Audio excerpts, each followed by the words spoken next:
Hello दोस्तों, नमस्ते। इस वीडियो में हम बात करेंगे रेगुलर पॉलीगन्स और उनके लाइन ऑफ सिमेट्री के बारे में। ठीक है, तो एक रेगुलर पॉलीगन क्या होता है, पहले ये चीज समझते हैं। एक ऐसा पॉलीगन जिसके सारे साइड जो है वो इक्वल है और उसके सारे एंगल्स का मेजरमेंट जो है वो भी इक्वल है, उसको हम क्या कहेंगे, एक रेगुलर पॉलीगन कहेंगे। फॉर एग्जांपल आपका इक्विलैटरल ट्राइंगल हो गया, ठीक है, उसके बाद आपका स्क्वायर हो गया। तो ये सारे जो फिगर्स है ये क्या है, ये सारे रेगुलर पॉलीगन्स हैं। ठीक है, अब एक रेगुलर पॉलीगन जो होता है वो एक सिमेट्रिकल शेप होता है। कोई भी रेगुलर पॉलीगन जो है वो सिमेट्रिकल होगा ही होगा।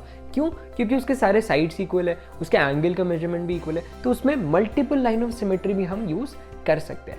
एक इक्विलैटरल ट्राइंगल जो है ये एक रेगुलर पॉलीगन है जिसमें जो उसके सारे साइड्स है, तीन साइड्स है, तीनों साइड्स इक्वल होंगे और उसके तीनों एंगल जो होंगे उसका मेजरमेंट होगा 60 डिग्री।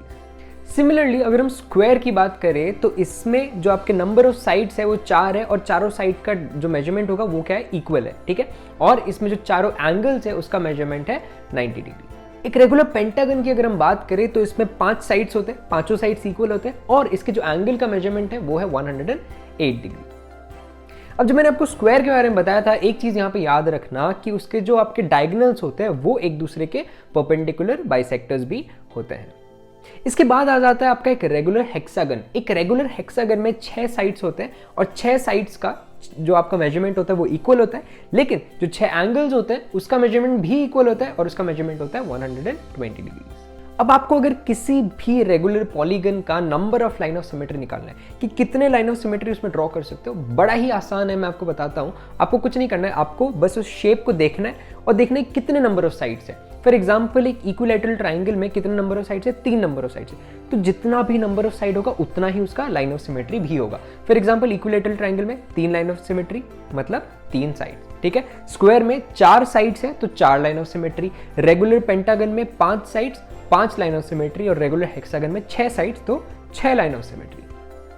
तो लगी ना आपको ये बात इंटरेस्टिंग? चलिए इस चैप्टर को कंक्लूड करते हैं कुछ इंपॉर्टेंट पॉइंट्स के साथ, कुछ ऐसे पॉइंट जो आपको एग्जामिनेशन पॉइंट ऑफ व्यू से भी इंपॉर्टेंट है और आपके जनरल नॉलेज के लिए भी इंपॉर्टेंट है। सबसे पहला पॉइंट ये है कि एक स्केलीन ट्राइंगल जो होता है उसमें एक भी लाइन ऑफ सिमेट्री नहीं होता है। ठीक है, लेकिन आइसोसेलेस ट्राइंगल में एटलीस्ट एक लाइन ऑफ सिमेट्री होते हैं और इक्विलैटरल ट्राइंगल में 3 कैसे, मैंने आपको बताया था, जितने भी नंबर ऑफ साइड्स होते हैं एक रेगुलर पॉलीगन के उतने ही उसके लाइन ऑफ सिमेट्री होते हैं, उतने ही number of line of symmetry होते हैं। ठीक है, तो एक आइसोसेलेस ट्राइंगल जो होता है उसका लाइन ऑफ सिमेट्री कौन सा होता है पता है?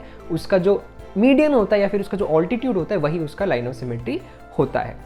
एक सर्कल की अगर हम बात करें तो सर्कल में infinite number of line of symmetry होती है, यानी कि आप कहीं से भी डायमीटर ड्रॉ करो वो उसका लाइन ऑफ सिमेट्री बन जाएगा।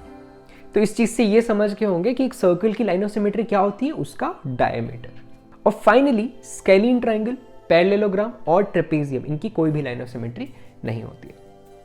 तो इस वीडियो में इतना ही था। आई होप सारी चीजें आपको समझ आई होंगी। मिलते हैं हम अगले वीडियो में, तब तक के लिए थैंक यू।